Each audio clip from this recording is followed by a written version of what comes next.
विपश्यना मतलब विशेष रूप से देखना। विशेष रूप से क्या देखना?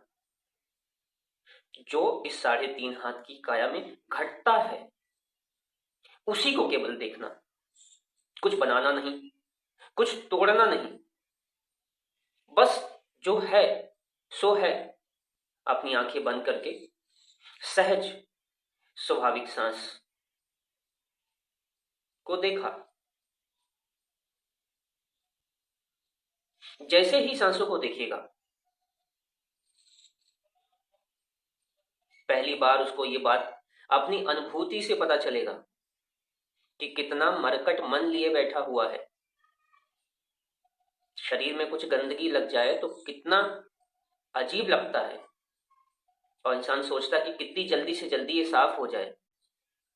इतना मरकट मन लिए घूमते हैं, इतना गंदा मन लिए घूमते हैं, इतनी गंदगी लगी हुई है, कोई होश नहीं है, और इसी गंदगी के सहारे बाकी सारे काम करते चले जाते हैं। और फिर कहते हैं ऐसा क्यों हुआ, मुझे दुख क्यों हो रहा है, मेरे काम क्यों नहीं हो रहे, मुझे मानसिक व्यथा क्यों है? क्योंकि मरकट मन लिए हैं, मन की सफाई नहीं की है कभी। तो विपश्यना वो तरीका है, वो साबुन है जो कि मन के मैल को काट देती है, साफ कर देती है। जो जागे, गुस्सा जागा, बस देखा हुआ क्या, चिंता जागी हुआ क्या, सुख जागा हुआ क्या, दुख जागा हुआ क्या, मन का हुआ तो क्या हुआ, मन का नहीं हुआ तो क्या हुआ। ये सारी बातें तभी समझ में आएंगी जब आदमी साधना करेगा, विपश्यना करेगा, साक्षी भाव से, समता भाव से देखना सीखेगा। तब अपने संस्कारों को काट पाएगा और तब मुक्ति तक पहुंच पाएगा।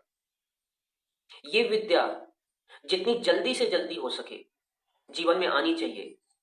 सबसे विशेष है ये, इसमें जाति, संप्रदाय, मान्यता, कर्मकांड का कुछ लेना देना नहीं, शुद्ध सहज वैज्ञानिक विधि है। ये शरीर मन कैसे काम करते हैं इनको जानना और इनसे निर्लिप्त रह जाना, अनासक्त रह जाना, मुक्त हो जाना। इस पर किसी का होश नहीं है, गंदा मन लिए चले जा रहे हैं। ये विद्या जितनी जल्दी से जल्दी जीवन में आ सके उतना बेहतर है उस व्यक्ति के लिए, उस समाज के लिए, उस देश के लिए और पूरे विश्व के लिए। पूरी शिक्षा व्यवस्था सब करवाती है लेकिन मन पे काम बिल्कुल नहीं करवाती है। ये बड़े दुख की बात है। किसी इंसान को ताकत दे दो लेकिन उसमें संयम ना हो, सेवा भाव ना हो, समर्पण ना हो, तो ताकत का दुरुपयोग कर लेगा।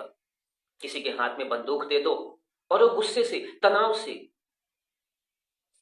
भावनाओं में बह के काम करने वाला इंसान हो तो बहुत हानि कर देगा और खुद की भी हानि कर लेगा। इसीलिए सबसे पहले मन की शिक्षा, मन की विद्या, इंसान में संयम आ जाए, विवेक आ जाए, शील आ जाए, समाधि आ जाए, फिर सारे जो बल हैं, सारी जो विद्याएं हैं उपयोगी साबित होंगी। नहीं तो सारी विद्याएं बाहर की, सारे बल, सारे धन, सारे ऐश्वर्य केवल इंसान को कष्ट देने के लिए ही काम में आएंगी। विपश्यना को जीवन में उतारें।